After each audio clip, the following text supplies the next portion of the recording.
ஓம் சாந்தி. 2/6/2025 காலை முரளி. ஓம் சாந்தி. பாப்தாதா மதுபன்.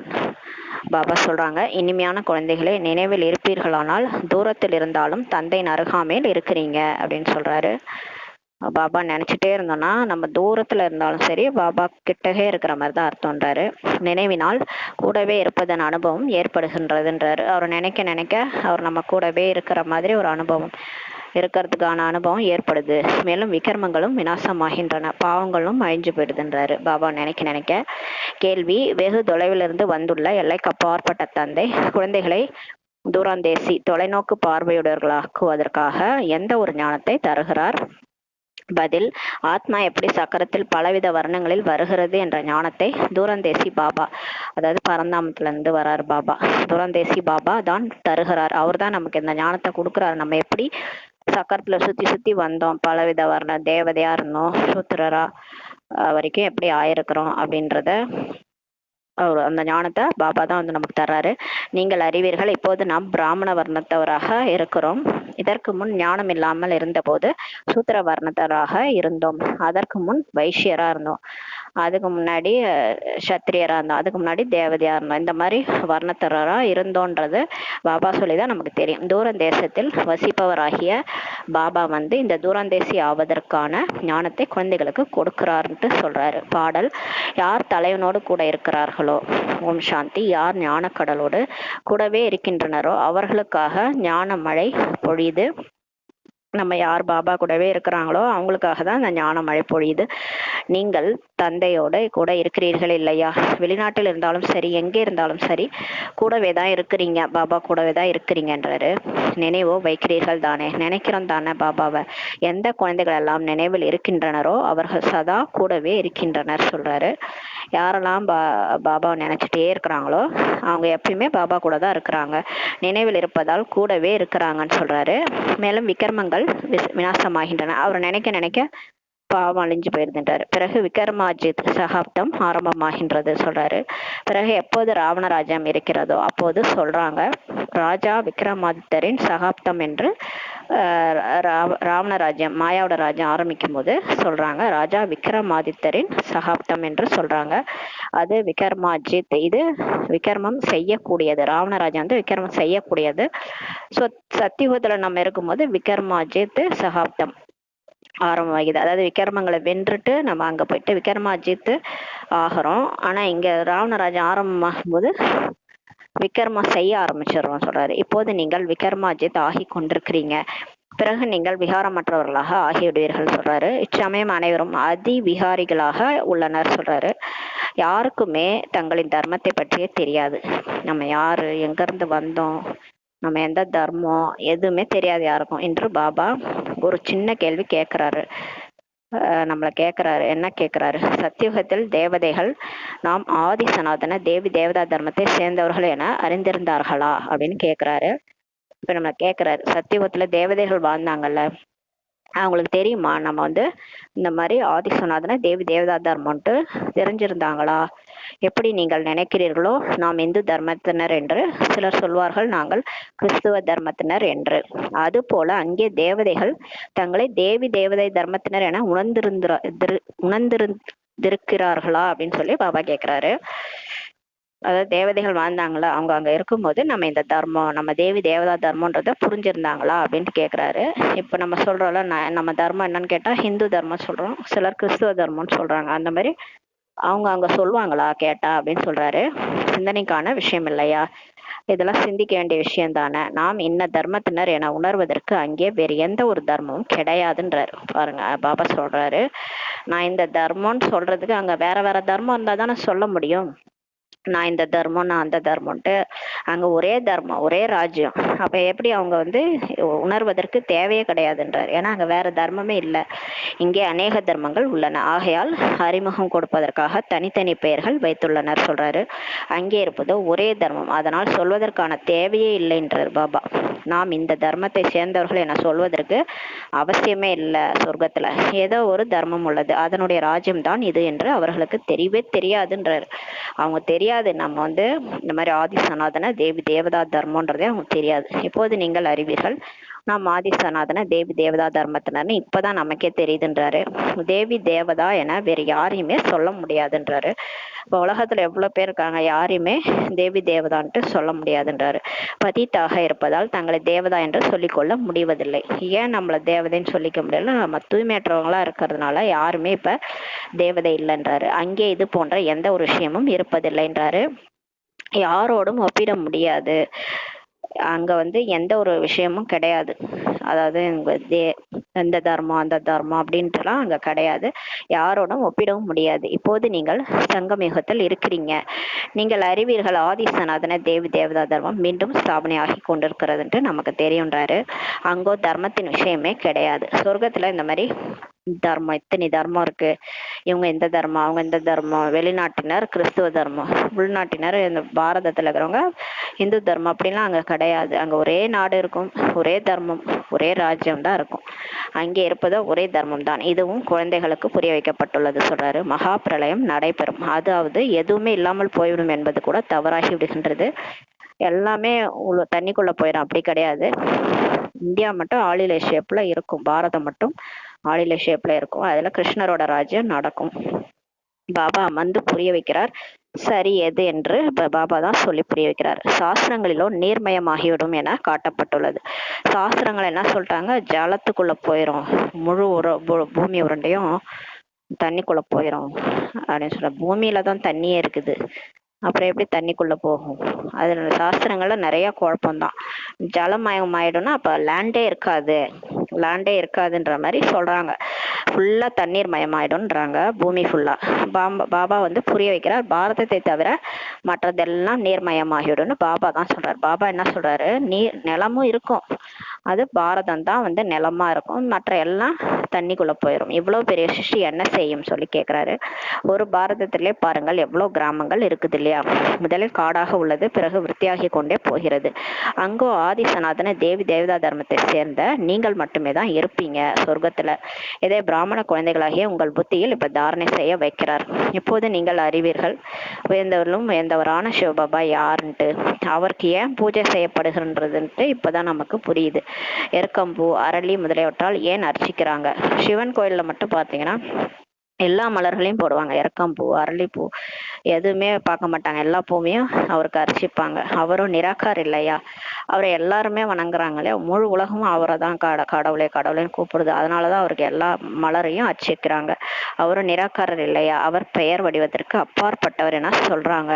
ஆனால் அவர் பெயர் வடிவத்திற்கு அப்பாற்பட்ட பொருள் என்பது எதுவுமே கிடையாதுன்றார்.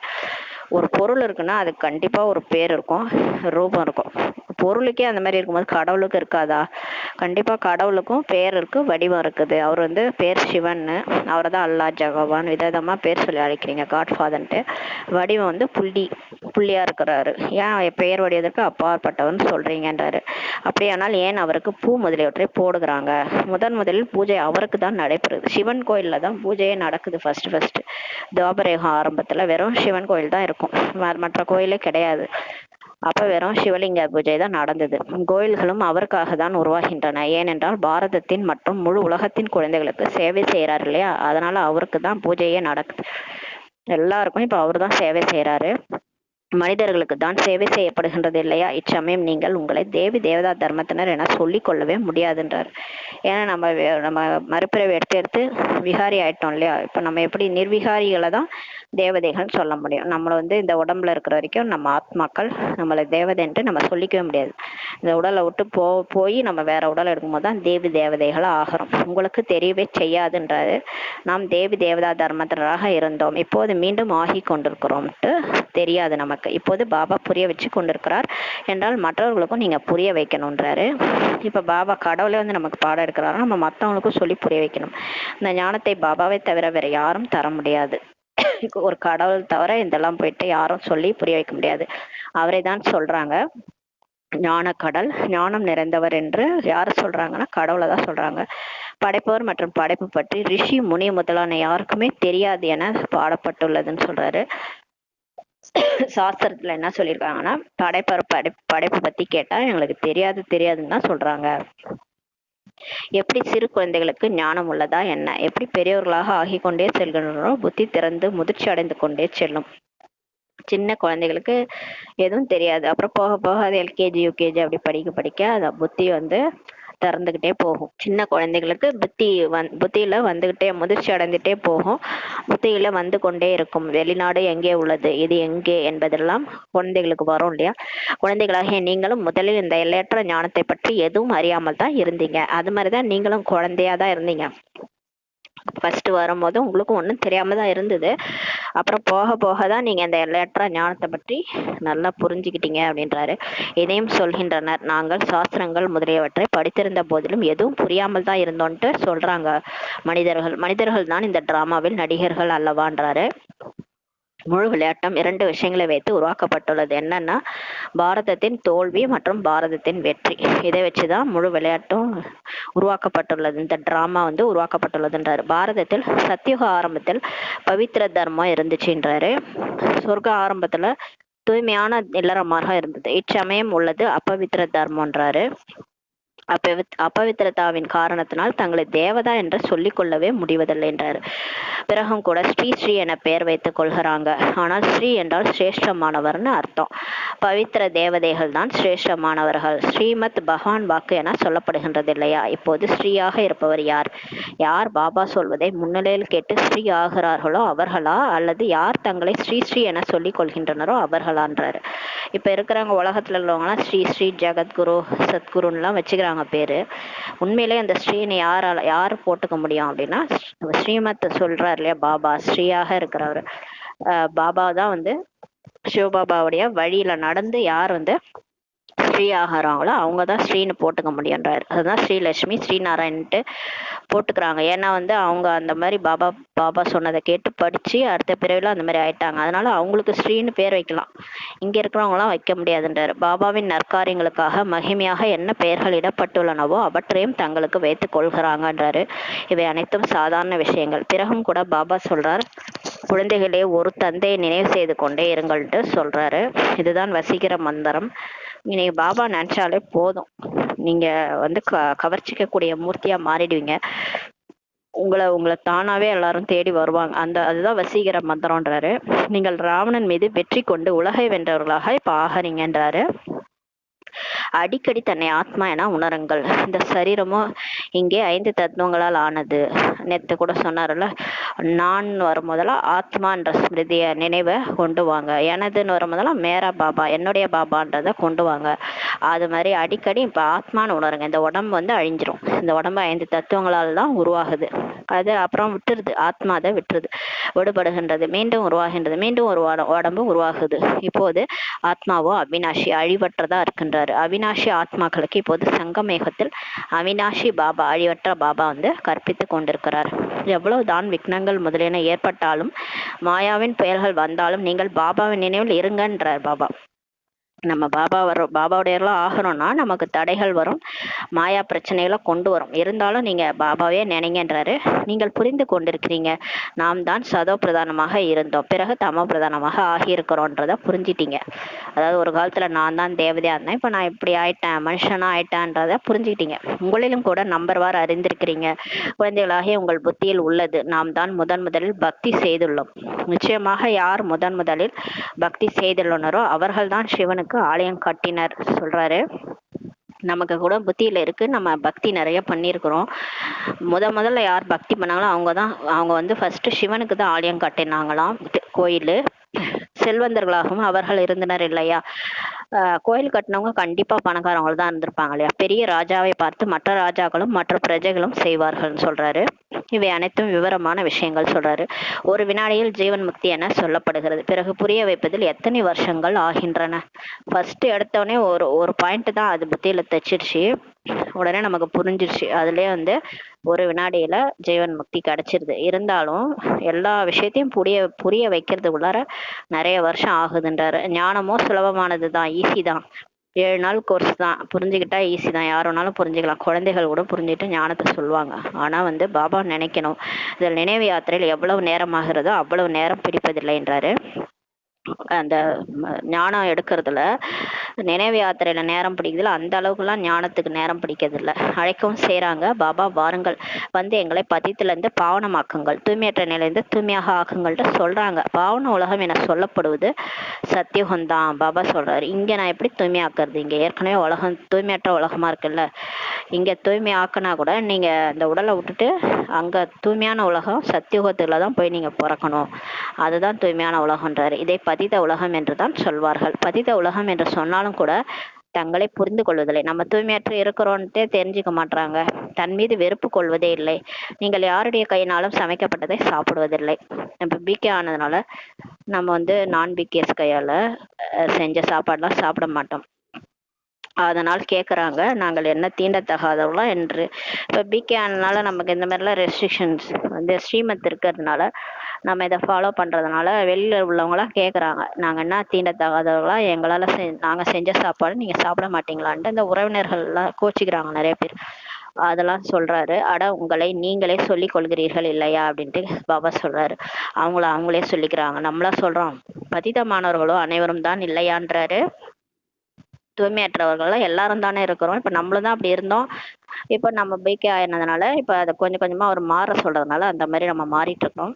நம்மளும் முன்னாடி தூய்மையற்றவர்களாக தான் இருந்தோம். நீங்கள் சொல்லவும் செய்கிறீங்க, நாங்கள் பதிதமானவர்கள், இந்த தேவதைகள் பாவனமானவர்கள்ட்டு நம்ம சொல்கிறோம். ஆக பதிதமானவர்களை என்னவென்று சொல்வார்கள்? பாடல் உள்ளது இல்லையா, அமிர்தத்தை விட்டு விஷத்தை எதற்காக உண்ண வேண்டும்? விஷமோ தீயது இல்லையா? இந்த 5 விகாரத்தில் போகிறது விஷம்தானே. அந்த அமிர்தத்தை விட்டுட்டு இப்போ பாபா குழந்தையாகி அமிர்தம் குடிக்கிறத விட்டு ஏன் விஷத்தை சாப்பிடணும்? விஷமோ தீயது இல்லையான்றாரு. 5 விகாரத்துல போகிறது தீயது தானான்றாரு. பாபா சொல்கிறார், இந்த விஷம் உங்களுக்கு முதலிடை கடை முழுதும் துக்கம் தருதுன்றாரு. இந்த விகாரம் இருக்குல்ல, இந்த விகாரம் தான் காரணமே. ஒரு குடும்பம் ஒற்றுமையா இல்லாம போகிறது, ஒரு குடும்பத்தை பிரச்சனை பண்ணி பிரிக்கிறது, இது எல்லாத்துக்கும் காரணம் அந்த 5 விகாரம் தான். காமம், கோபம், பற்று, ஆசை, அகங்காரத்தினால தான் குடும்பமே ஒற்றுமை இல்லாம இருக்கிறதுக்கு காரணமே அதுதான். அந்த விஷம்தான் நமக்கு முதலிடை கடை முழுவதும் ஆத்மாவுக்கு துக்கம் தருதுன்றார். ஆனால் இதை விஷம் என்று உணர்வதில்லை. ஆனால் நிறைய பேருக்கு புரியவே மாட்டுது. அது இப்போ ஃபேஷனாக போயிடுச்சு கலியுகத்தில். எல்லாரும் அவங்கவுங்க இஷ்டத்துக்கு வாழறாங்க, யாரும் ஒற்றுமையாக இருக்கிறது இல்லை. எல்லாரும் மற்றவங்கள பற்றி எதாவது பேசிட்டு கர்ம கணக்கை ஏற்றிக்கிட்டே போகிறாங்க. துக்கத்திலே தான் வாழறாங்க. இதெல்லாம் தப்புன்னு கூட அவங்க உணர்றதே இல்லை. எப்படி போதை பழக்கம் உள்ளவர் போதை இல்லாமல் இருக்க முடியாது இல்லையா? மதுபான பழக்கம் உள்ளவர்கள் மது இல்லாமல் இருக்க முடியாது.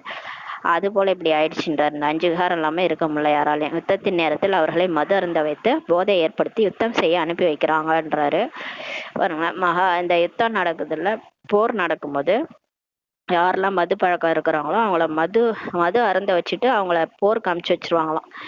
போதை ஏறினால் போதும், நாம் இது போல் செய்ய வேண்டும் என புரிந்து கொள்கிறாங்கன்னு சொல்றாரு. அவர்களுக்கு மரணத்தின் பயமே இருப்பதில்லை. யாரெல்லாம் போதை பொருள் சாப்பிட்றாங்க, குடிக்கிறாங்களோ அவங்களுக்கு மரண பயமே இருக்காது. அதனால அவங்கள போருக்கு அமுச்சு வச்சிடுறாங்கன்னு சொல்றாரு. எங்கே வேண்டுமானாலும் வெடிகுண்டுகளுடன் போய் வெடிகுண்டுகளோடு விழுகிறாங்கன்னு சொல்றாரு. இந்த மாதிரி ஆசாமைகளெல்லாம் வெடிகுண்டுகளை கட்டி அவங்களுக்கு போதை ஏற்றி விட்டு அமுச்சிடுறாங்க போல இருக்கு. இதெல்லாம் பாபா சொல்லிதான் நமக்கு தெரியுது. பாடலும் உள்ளது, ஏவுகணைகளின் யுத்தம் நடைபெற்றது என்று ஒரு பாடலும் இருக்குதான். ஏவுகணைகள் குண்டு வச்சுட்டு அந்த குண்டு மூலமா யுத்தம் நடைபெற்றது என்று. சரியான விஷயத்தை இப்போது நடைமுறையில் நீங்கள் பார்த்து கொண்டு இருக்கிறீங்க. இதற்கு முன்பு படிக்க மட்டும்தான் செய்தீர்கள். அதாவது வயிற்றிலிருந்து ஏவுகணைகள் வெளிப்பட்டன சாஸ்திரங்கள்ல இருந்தது. யாதவ குலமே அழிஞ்சது, வயிற்றுல இருந்து இது வழக்கம் வந்தது.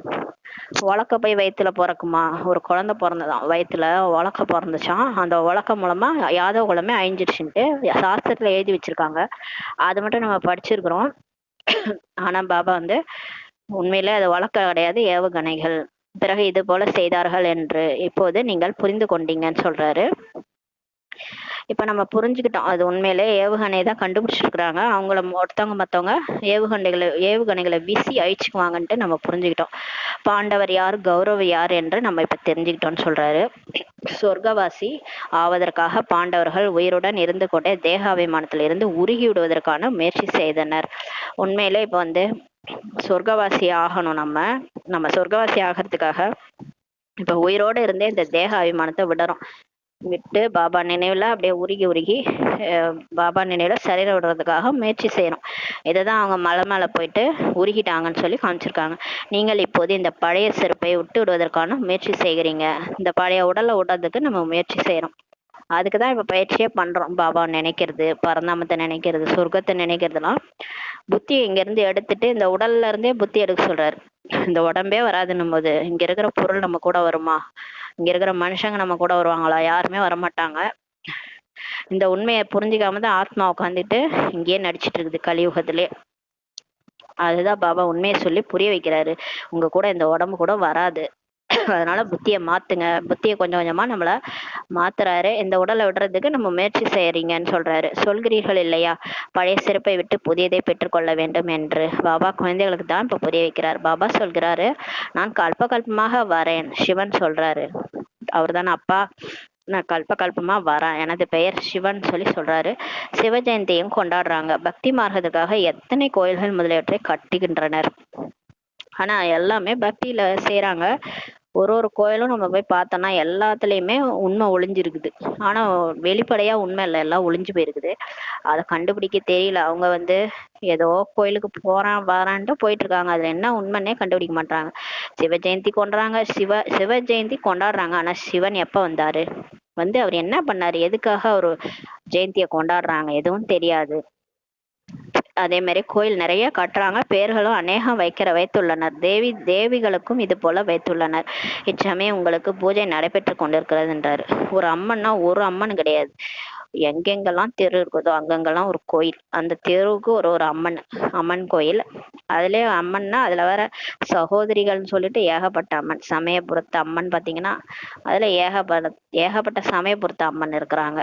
அது ஒருத்தவங்களே கிடையாது, அவ்வளோ அம்மனுக்கும் பூஜை நடக்குது. இதையும் குழந்தைகள் நீங்கள் தான் அறிவீர்கள் சொல்றாரு.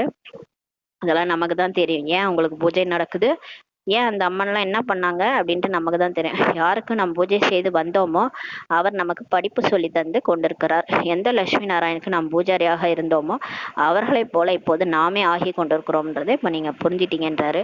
இந்த ஞானம் இப்ப புத்தியில் உள்ளது, சிந்தனை செய்து கொண்டே இருங்கன்றாரு. இப்ப இந்த ஞானத்தெல்லாம் படிச்சு யோசிங்க. பாபா இதெல்லாம் சொல்லியிருக்கிறாரு. இதெல்லாம் எப்படி நடந்து வந்திருக்கோம், எப்படியெல்லாம் இந்த 2500 வருஷம் நம்ம இப்படி வந்திருக்கிறோம் இறங்கி, அதுக்கு முன்னாடி எப்படி இருந்தோம், இதெல்லாம் சிந்தனை பண்ணுங்க. பிறகு மற்றவர்களுக்கும் சொல்லுங்க. அநேகரால் தாரணை செய்யவே முடியதில்லை என்றார். நிறைய பேருக்கு நம்ப முடியல, ஞானத்தை நம்ப முடியல, பாபா தான் பேசுறாரான்னு நம்பிக்கை இல்லை.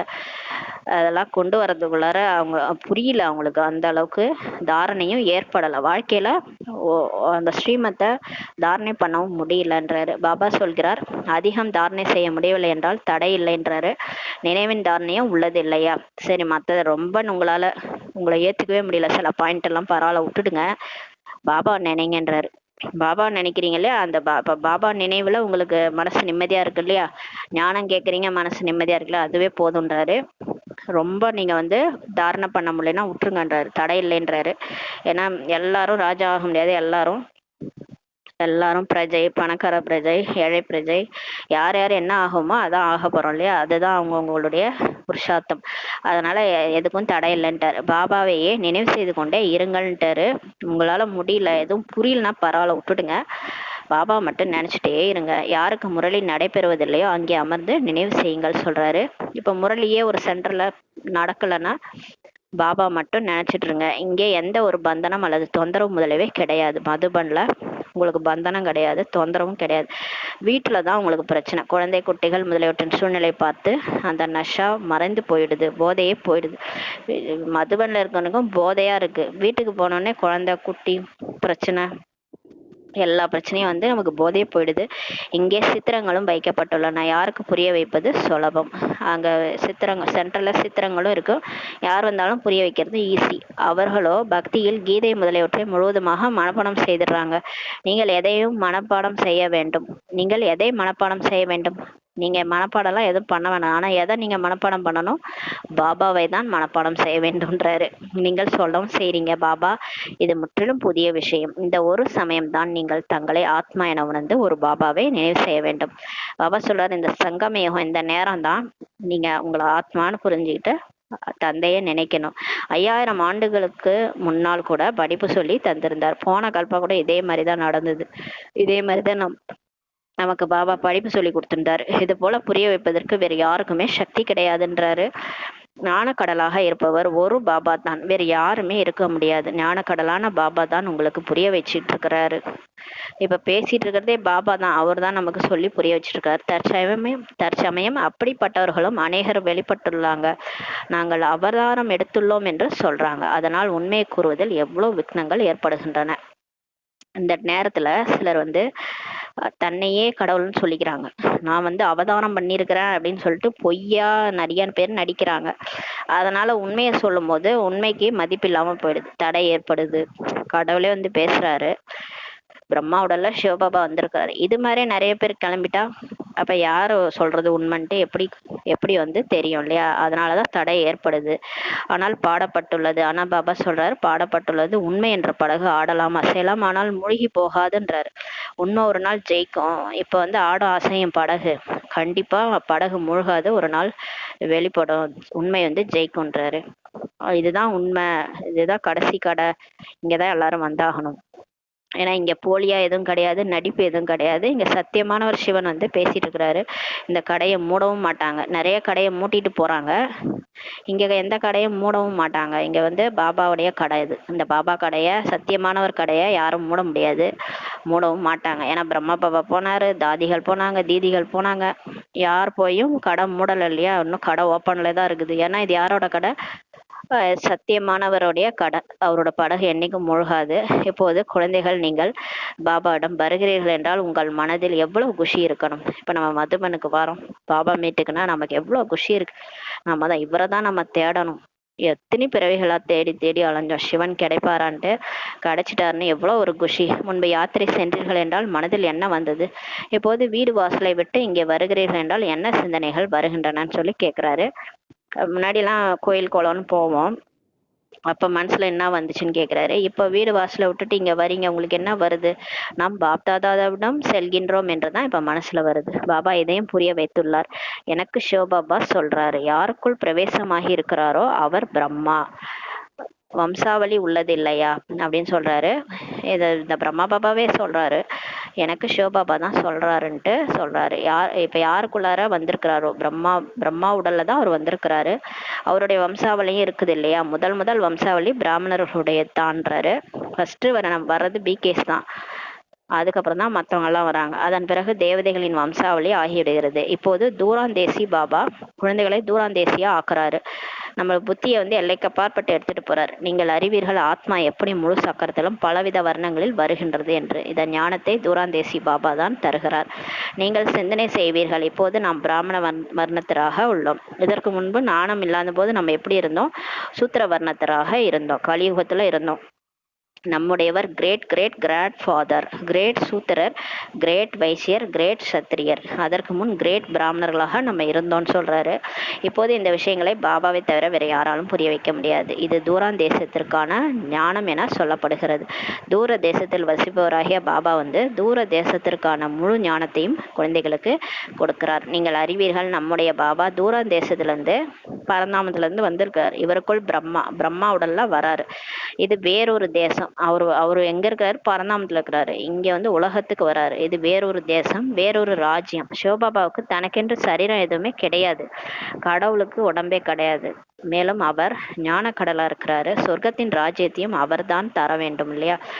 கிருஷ்ணர் தரமாட்டாரு, கடவுள் தான், அல்லா தான் தருவார் ஆஸ்திய. கிருஷ்ணர் சொர்க்கத்துல வாழ்ந்தாரு, ஆனா அவருக்கு ராஜ்யத்தை கொடுத்தது, சொர்க்கத்தை கொடுத்தது சிவன் தான், சிவபாபா தான் தருவார் இல்லையா? கிருஷ்ணரை பாபா என சொல்ல மாட்டாங்க. சிவனை தான் தந்தைன்னு சொல்லுவாங்க. தந்தையும் நீயே, தாயும் நீயே, ஈஸ்வர அல்லா தேரே நாம்லாம் பாடுறாங்கல்ல. கிருஷ்ணரை சொல்ல மாட்டாங்க. கிருஷ்ணர் அப்பான்னு யாரும் சொன்னதில்லை. கிருஷ்ணர் குழந்தை. பாபா ராஜ்யத்தை தருகிறார். பாபாவிடமிருந்து தான் ஆஸ்தி கிடைக்கிறது. இப்போது எல்லைக்குட்பட்ட ஆஸ்திகள் எல்லாம் முடிவடைகின்றன சொல்றாரு. இப்ப நம்ம எல்லைக்குட்பட்ட அந்த ஆஸ்திய, இந்த வீடு வாசல் சொத்து இப்படின்னு வாழ்ந்தோம் இல்லையா, அதெல்லாம் இப்ப முடிய போகுதுன்றாரு. ஏன்னா டிராமா முடியுது, எல்லாரும் விட்டுட்டு கிளம்பும். என்னென்னலாம் இங்க இங்க யூஸ் பண்ணமோ, நடிச்சோமோ, இந்த உடம்பு கொண்டு எல்லாமே மண்ணுக்குள்ளார போயிடும். எதுவுமே நம்ம எடுத்துட்டு போறதில்ல. ஆத்மா நடிக்க வந்தது எல்லாத்தையும் இங்கேயே விட்டுட்டு போக போறோம் மேல எல்லாரும்னு சொல்றாரு. நாம் சங்கமயுகத்தில் 21 பிறவிகளுக்கான ஆஸ்தி பெற்றிருக்கிறோம் என்று சத்தியுகத்தில் இருக்கும்போது உங்களுக்கு தெரியாதுன்றாரு. சொர்க்கத்துல நம்ம நடிக்கும் போது, நம்ம தேவதைகளா இருக்கும்போது நம்ம 21 பிறவிக்கு ஆஸ்தி வாங்கிட்டு வந்திருக்கிறோம் சிவன்ட்டு கூட நமக்கு தெரியாது சொல்றாரு. இதை இப்போதுதான் அறிந்து கொண்டிருக்கிறீங்க. இப்பதான் நமக்கு தெரியுது. நம்ம இந்த ஞானத்தை படிச்சு படிச்சு பாபாவை நினைச்சு நினைச்சு தூய்மையாகி 21 பிறவிக்கு ஆஸ்தி எடுக்கிறோம்ட்டு. நாம் 21 பிறவிகளுக்கான ஆஸ்தியை அரை கல்பத்திற்காக இப்போது பெற்று கொண்டிருக்கிறோம். 21 தலைமுறைகள், அதாவது முழு ஆயுளே இப்ப கிடைக்குது. எப்போது சரீரம் முதுமை அடைகின்றதோ அப்போது சமயத்தில் சரீரத்தை நாம் விடுவோம்ன்றாரு. எப்படி பாம்பு பழைய தோலை விட்டு புதியதை எடுப்பது போல அங்க நம்ம சரீரம் விடுவோம். நமக்கும் கூட பாகத்தை நடித்து நடித்து இந்த உடல் பழையதாக இப்ப ஆகிடுச்சுன்றாரு. நீங்கள் உண்மையிலும் உண்மையான பிராமணர்கள். நீங்கள் தான் குளவி என சொல்லப்படுகிறீங்க. குளவி ஒரு புழு எடுத்தாந்து வச்சு பூம் பூம்னு ஓதி அது குளவியாவே மாத்திரமா. நீங்கள் புழுக்களை உங்களைப் போல பிராமணராக இப்ப ஆக்குறீங்கன்றாரு. இப்ப நம்மளும் மாறுறோம். நம்மளும் மற்றவங்களுக்கு ஞானத்தை சொல்லி சொல்லி அவங்களையும் பிராமணராக மாத்திரம். உங்களுக்கு சொல்லப்படுகின்றது புழுக்களை கொண்டு வந்து அமர்ந்து பூம் பூம் செய்யுங்கள்ட்டு பாபா சொல்றாரு. குளவியும் பூம் பூம் செய்யுது. பிறகு சிலருக்கோ இறக்கை முளைத்து விடுகின்றது, சிலர் இறந்து போகிறாங்கன்னு சொல்றாரு. உதாரணங்கள் அனைத்தும் இப்போதைய சமயத்தினுடையவன்றாரு. சிலர் பூம் பூம் செஞ்சு மாறுறாங்க, சிலர் இறக்கை முளைச்சு அவங்க போய் அவங்க மற்றவங்களுக்கு குளவியா இருந்து அவங்க மற்றவங்களுக்கு டீச் பண்றாங்க. சில புழுலாம் இறந்துருமா. சில புழு பச்சை கலரு கருப்பு நிறைய கலர் கலரா எடுத்துட்டு வந்து வச்சு அது பூம் பூம் ஓதும் போது சில புழு குளவியா மாறுமா, சில புழு இறந்தே போயிருமா. அது மாதிரி இங்கேயும் பிகேஸ் சிலர் பழைய உலகத்துக்கு போயிடுறாங்க. சிலர் ரெக்கையை முளைச்சி அடுத்த அவங்க நல்ல பிகேவாகி மற்றவங்களுக்கு கிளாஸ் எடுக்கிறாங்க. உதாரணங்கள் அனைத்தும் இப்போதைய சமயத்தினுடையவை. நீங்கள் செல்ல குழந்தைகள் கண்ணின் மணிகள் என சொல்லப்படுகிறாங்க. கண்ணின் மணிகளே என்று பாபா தான் சொல்றாரு. நீங்கள் என்னை உங்களுடையவர்களாக ஆக்கி கொண்டதால் நீங்களும் என்னுடையவர்கள் ஆகிறீர்கள் இல்லையான்னு சொல்லி பாபா சொல்றாரு. அப்படிப்பட்ட தந்தையை எவ்வளவு நினைவு செய்கிறீர்களோ பாவங்கள் நீங்கும். வேறு யாரையும் நினைவு செய்வதால் பாவங்கள் நீங்காதுன்றாரு. அவர் ஏன் நினைங்கன்றாரு. நல்லது. இனிமேல் இனிமையான தேடி கண்டிருக்கப்பட்ட செல்ல குழந்தைகளுக்கு தாயும் தந்தையமாகிய பாப்தாதாவின் அன்பு நினைவு மற்றும் காலை வணக்கம். ஆன்மீக குழந்தைகளுக்கு ஆன்மீக தாய் தந்தை நமஸ்தே. நம் ஆன்மீக குழந்தைகள் ஆன்மீக தாய் தந்தைக்கு நமஸ்தே. தாரணைக்கான முக்கிய சாரம். ஃபர்ஸ்ட் பாயிண்ட், உயிருடன் இருந்து கொண்டே தேக அபிமானத்தில் இருந்து உருகி விடுபடுவதற்கான புருஷார்த்தம் முயற்சி செய்ய வேண்டும். இந்த பழைய செருப்பின் மீது ஒரு சிறிது மோகமே இருக்கக்கூடாது. இந்த பழைய உடல் மேல கூட மோகம் இருக்கக்கூடாது. இதை விட்டுட்டு போனா அப்படியே லேசா விட்டுட்டு போயிடணும். இதை நான் விட போறேன், இது கடைசி டைம் நெருங்கிடுச்சுன்னா நம்ம விட்டுட்டு போயிட்டே இருக்கணும். ஏன்னா இந்த உடல் கூட நம்ம கூட வராது. ரெண்டாவது, உண்மையான பிராமணராகி புழுக்களின் மீது ஞானத்தின் பூம் பூம் செய்து அவர்களை உங்களை போன்ற பிராமணர்களாக நீங்க ஆக்கணுன்றாரு. இதெல்லாம் நமக்கு தாரணையா கொடுத்துருக்கிறாரு. வரதானம். அமிர்த வேலையின் மகிமை புரிந்து திறந்த களஞ்சியத்திலிருந்து தனது பையை நிரப்பிக்கொள்ளும் அதிர்ஷ்டசாலி ஆகுக என்ற வரதானம் கொடுக்குறாரு. அமிர்த வேலை நேரம் மகிமை வாய்ந்த நேரம். அந்த நேரத்துலதான் பக்தர்களே ஏஞ்சி உட்காந்து விளக்கேத்திட்டு ஏதோ கடவுள் யாருன்னே தெரியாது, இருந்தாலும் மெடிடேஷன் செய்யறாங்க, பூஜை செய்யறாங்க. அவ்வளோ மகிமை இருக்கு. அந்த டைம்ல பூஜை செய்யறோம்னா அந்த சொல்லுவாங்க, அந்த ஓசோன் லேயர்ல இருந்து காற்று வரும், அப்போ உடல் ஆரோக்கியமா இருக்கும், அதெல்லாம் சொல்லுவாங்க. ஆனா பாபா நமக்கு அமிர்த வேலையை மகிமையை புரிஞ்சுக்கோங்க. எத்தனை மணிக்கு நீங்க எழுந்திரிச்சு யோகா பண்றீங்களோ ஆழ் மனசுல நமக்கு களஞ்சியங்கள்லாம் திறக்கப்படுது. அதாவது நம்மளுடைய ஆதி சுரூபம் அனாதி சுரூபம்லாம் ஞாபகம் வர்றதே அமிர்த வேலையில தான். அதனாலதான் அந்த டைம்ல எழுந்து யோகா பண்ண சொல்றாரு. அந்த மகிமையை புரிஞ்சுக்கிட்டு திறந்த களஞ்சியத்திலிருந்து தனது பையை, புத்தி என்ற பையை நிரப்பிக்கொள்ளும் அதிர்ஷ்டசாலி ஆகுகன்ற வரதானம் கொடுக்குறாரு. அமிர்த வேலையில் வரங்களை வழங்கும் வள்ளல் பாக்கிய வள்ளலிடமிருந்து எந்த அளவுக்கு அதிர்ஷ்ட ரேகை வரைய வேண்டுமோ அவ்வளோ வரையுங்கள்ன்றாரு. ஏனெனில் அந்த சமயத்தில் கள்ளமில்லாத பகவான் அன்பு நிறைந்தவராக இருக்கிறார். அந்த அமிர்த வேலை நேரத்துலதான் கள்ளங்கபடமற்ற பாபா பகவான் அன்பு நிறைந்தவராக இருக்கிறார். எவ்வளவு கேட்டாலும் கொடுத்துடுறாராம். எனவே எஜமானனா ஆகுங்கள், அதிகாரம் பெறுங்கள் சொல்றாரு. பொக்கிஷத்திற்கு எந்த ஒரு பூட்டும் கிடையாதுன்றாரு. அது அந்த டைம்ல திறந்து வச்சுக்கிறாரு பொக்கிஷத்தை, பூட்டே இல்லை, திறந்து வச்சிருக்கிறாரு. நீங்க மட்டும் மாயா கூட திருடாது. நீங்க எவ்வளவு வேணாலும் அந்த டைம்ல எடுக்கலாம். அந்த சமயத்தில் மாயாவின் சாக்கு போக்கினை விடுத்து நான் யாராக இருக்கின்றேனோ, எப்படி இருக்கின்றேனோ அப்படியே உன் குழந்தையாவேன் என்று ஒரு சங்கல்பம் மட்டும் வையுங்க. காலங்கத்தால ஏஞ்சி அமிர்த வேலையில சொல்லுங்க பாபாட்ட, நான் யாரா இருக்கிறேனோ, எப்படி இருக்கிறேனோ பாபா அப்படியே உன் குழந்தை ஆவேன் என்று சங்கல்பம் எண்ணம் மட்டும் வைங்க. மனம் புத்தியை தந்தையிடம் ஒப்படைத்துவிட்டு இதய ஆசனத்தில் அமர்ந்து விடுங்கள் சொல்றாரு. மனசு புத்தி எல்லாத்தையும் பாபாட்ட ஒப்படைச்சிருங்க, சரண்டர் ஆயிடுங்க, ஒப்படைச்சிட்டு அவரோட இதய சிம்மாசனத்துல உட்காந்துருங்க. அப்போது தந்தையின் அனைத்து பொக்கிஷமும் தனதென அனுபவம் செய்வீங்க. இந்த மாதிரி யார் பாபா நினைவுல காலையில ஏஞ்சி அவருடைய இதயத்துல உட்காந்துட்டீங்களோ அப்ப எல்லா பொக்கிஷமும் உங்களுது என்னிதுன்னே அனுபவம் செய்வீங்கன்றாரு. எல்லாமே என்னிது தான் பாபா, அதெல்லாம் என்னிதுன்ட்டு அனுபவம் செய்வீங்க. ஸ்லோகன்: சேவையில் ஏதேனும் தன்னலம் கலந்திருந்தால் வெற்றியும் கலப்படமாகவே இருக்கும். எனவே தன்னலமில்லா சேவாதாரி ஆகுக என்று வரதானம் கொடுக்குறாரு. சேவை செய்யும்போது அந்த சேவையினால எனக்கு புகழ் கிடைக்கணும், பெருமை கிடைக்கணும், சேவையினால ஏதாவது ஒரு பணம் கிடைக்கணும், இதை செஞ்சா எனக்கு இந்த பணம் வரும், அப்படிலாம் நினைச்சிட்டு நம்ம சேவை செய்யறோம். ஏதோ ஒரு எதிர்பார்ப்போட அந்த சேவை செய்யறோம்னா, தன்னலம் இருந்துச்சுன்னா அதுல வெற்றி கூட கலப்படமா தான் இருக்குன்றாரு. எனவே தன்னலம் இல்லா சேவாதாரி, சுயநலம் இல்லாம சேவை செய்யுங்க. அதுக்கு பிரதிபலன் கூட எதிர்பார்க்காதீங்க. பாபா சுயநலம் இல்லா சேவாதாரியா இருக்கிறாரு. அந்த மாதிரி பிரதிபலனை கூட எதிர்பார்க்காம சேவை செய்யுங்கன்னு சொல்றாரு. அவ்யக்த இஷாரா: ஆத்மீக ஸ்திதியில் நிலைத்திருப்பதற்கான அபியாசம் செய்யுங்கள். உள்முக நோக்குள்ளவர் ஆகுங்கள். ஆத்ம உணர்வில் இருக்க முயற்சி செய்யாதவராக ஒரு பிராமணரும் இருக்க முடியாது. கண்டிப்பா நம்ம என்னைக்கு பிராமின் ஆனோம், பிகே ஆனோமோ அன்னிலேருந்தே நம்ம என்ன முயற்சி செய்யறோம்னா சோல் கான்சியஸ்ல வர்றது, அதாவது இந்த உடல் உணர்வை மறந்து ஆத்ம உணர்வுல இருக்கிறதுக்காக முயற்சி செய்யறோம். ஏன்னா அப்பதான் நிறைய சக்தி பாபாட்ட இருந்து கிடைக்கும். அந்த மாதிரி யாருமே இருக்க முடியாது. சோல் கான்சியஸ்க்கு முயற்சி செய்யாதவங்க யாருமே இருக்க முடியாது. ஆனால் நிரந்தர ஆத்ம உணர்வு இதன் மூலம் கர்மேந்திரியங்களை முற்றிலும் வெற்றி கொள்வது. ஆனா நிரந்தரமா நம்மளால சோல் கான்சியஸ்ல இருக்க முடியல. அப்பப்ப தேகாபிமானத்துல வந்துடும். ஒரு செகண்ட் நம்ம சோல் கான்சியஸ்ல இருக்கிறோம்னா அடுத்த நிமிஷமே தேக உணர்வு வந்துடும்.